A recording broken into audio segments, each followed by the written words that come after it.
it has officially began. Halloween Horror Nights 2018, or HHN28 for those of you without that much time on your hands, has now started, and Planet Mark has all the information that you need to know. I'm going to be telling you how you can optimise your time, how you can get the most thrills out of it, and the most brown trouser inducing night of the year. So we've come up with our essential tips in what I like to call the Planet Mark Universal Studios Halloween Horror Nights 2018 Survival Guide!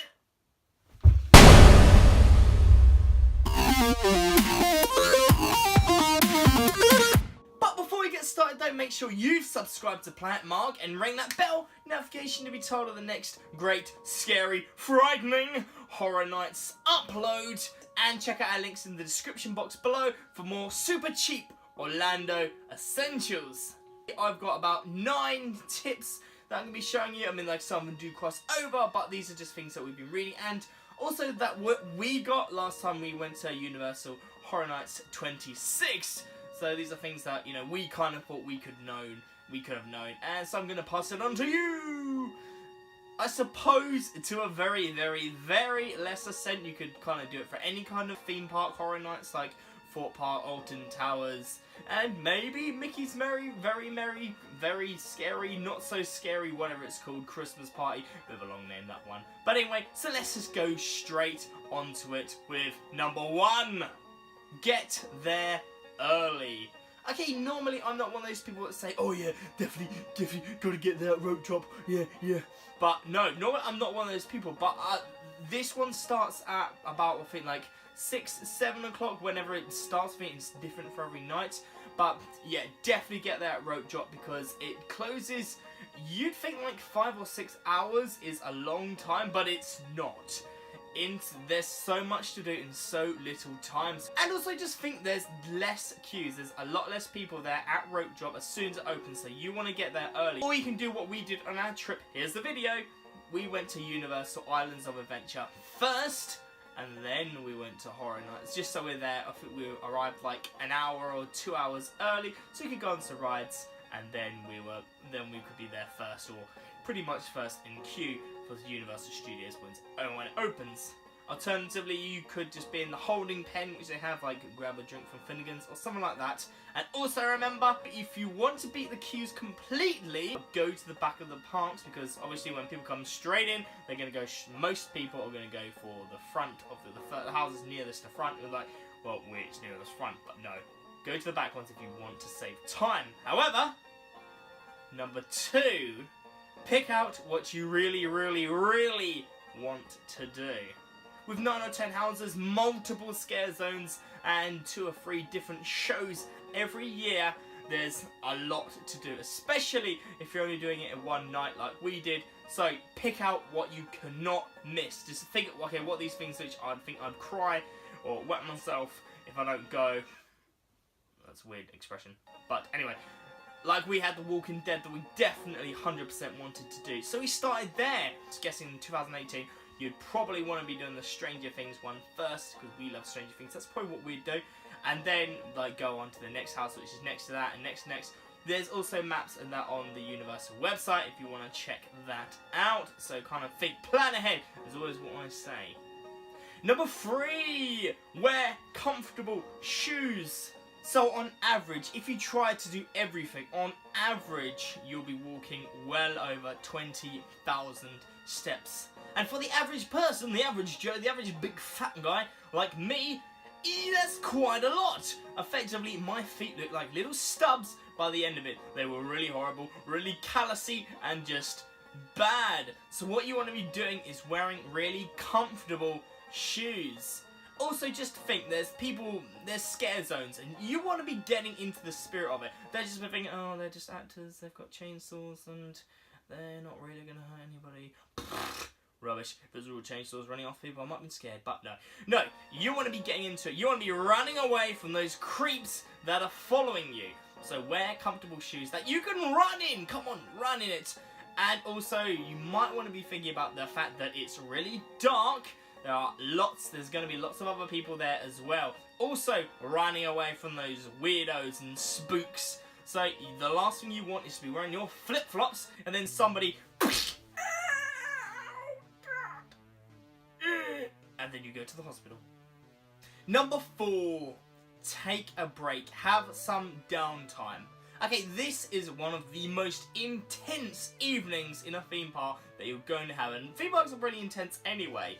So from the scare zones to the houses and everything, it's just all horrible. It's just all like intense, and you know, you just got to have your wits and interactive the entire time. So you got to have a lot of energy, and maybe sometime, you know, you just want to relax even just a little bit. So I recommend even taking a break either halfway through your evening or 2 breaks at like, you know, 30% intervals, so like every 2 hours have, I don't know, like half an hour break. Then you can rebuild your energy, so go get something to eat, or even ride a couple rides, or look, there's Diagon Alley, which you enter Diagon Alley, there's no scare zones there, and it's pretty much empty, it's pretty much deserted.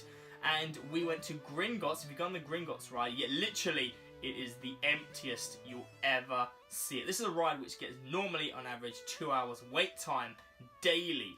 So to see that completely empty, we've even got a video of us showing you how empty it is. There's literally, I'm not saying there's 5 minutes wait, I'm saying there will be 0 wait time. That's how good it is. Just take a little bit of a break, and it is cool still riding those rides at night. So either go on a few rides, do a little bit of shopping, or have something to eat. That's what I'd say on your downtime. Just have a little break and then go straight back into it.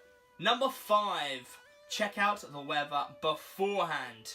Okay, the only thing worse than queuing for hours is queuing for hours in the rain. Well, maybe queuing for hours in the rain with covered in spiders, but let's not get into that. If it's going to be raining, wear a coat or something like an umbrella or whatever you want to take to cover you from the rain to stop you from getting wet. And if it's going to be sweaty, butt crack hot, wear some shorts. I should definitely be a weatherman. And just also remember, this is at night. So normally Orlando, in the middle of the day, you get wet, you're going to be dried off like literally like that. You're pretty much done as soon as you walk off. But because it's at night, there's no sun, it's going to be a lot harder for you to get dry. So even if there's a little bit of rain, you're probably going to be staying wet for a lot longer.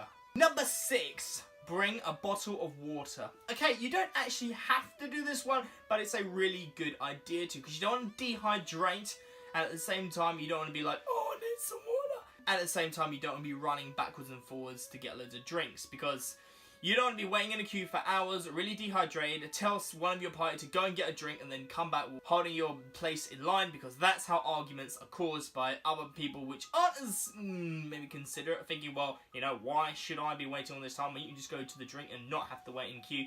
Fair enough, you can have to see it from their point of view as well. So bring your own water bottle, and there's going to be no arguments. Or what you could do is buy one of the refillable drinks. Here's all the information you need. There you go. Number 7, go to the bathroom. Okay, people, I can't stress this enough. The only thing that's scarier than one of those haunt houses is one of those haunt houses when someone has gone to the bathroom in it. I mean, they're scary, but that is a whole nother level. The wrong kind of scary as well. And you're going to be waiting in queue for possibly hours. The most popular attractions could potentially get multiple hours, like 1 or 2 hours. If you're one of those people which can hold your bladder for a very long time, still, you don't want to be doing the I need to go to the toilet dance. So unless you can quite literally tie a knot in it, lucky guy, then just go regularly. Number 8, go see one of the shows. Okay, there's probably 2 types of people that are going to react to this comment. One of those which is like, why do you need to tell me that I need to go to see a show? Surely I want to see the show anyway. and on the other hand, you've got those people saying, no, I don't want to be doing a show. I'm just here for the horror mazes, and that's it. I mean, personally, I wasn't overly looking forward to seeing Bill and Ted's Excellent Halloween Adventure. It was more one of those things, oh, we'll do it at the end of the night if we have time. We had time, there was not much queue for it, so we thought we'd just go in, watch the last one, seeing as my feet hurt as well. My feet hurt. And it actually, personally, it ended up being one of the best parts of the night, possibly the highlight of the night. It was just so funny, so hilarious, and so well done. And it was just a really nice break. I mean, the horror houses are good, but this is a completely different kind of feeling and different kind of entertainment. So don't just ride it off. definitely sample everything. Don't just do the horror mazes. Spend some time in scare zones and just checking it out. They spent all this money, they put all of this together, so it's definitely worth doing it all. Number 9, check out the extras. Okay, so if you've only got one day at the Halloween Horror Nights, HHN28 or HHN 2018, and if you're Mr. Moneybags, then you might want to check out what they call their RIP tour. See what they did there? Yeah. Basically, you get a guided tour and instant access, pretty much no queues, to all of the horror nights, and a very own bar and food. Or if you're more into the whole behind the scenes, the technical side of Halloween Horror Nights, then you might want to consider their behind the mask or behind the scenes or haunted mask, whatever it's called, where during the day you can go into these movie set quality houses and find out what goes on. Personally, I think it's fairies, but still. That's just my opinion for the best survival tips, hacks, whatever you want to call it, for Horror Nights. So what's your opinion? Is there any I missed or any you would like to add? Anything you'd like to say, then let us know in the comment section below. But before you do, make sure you have subscribed to Planet Mark for more freaky fun, and ring our bell notification to be told of the next great upload. And check out our links in the description below for super cheap Orlando essentials. Follow us on Twitter at PlanetMarkVlog or Facebook.com/PlanetMarkVlog or at Instagram at Disney.Dreamer_UK. Share and like this video. See you in the next one, guys. Bye.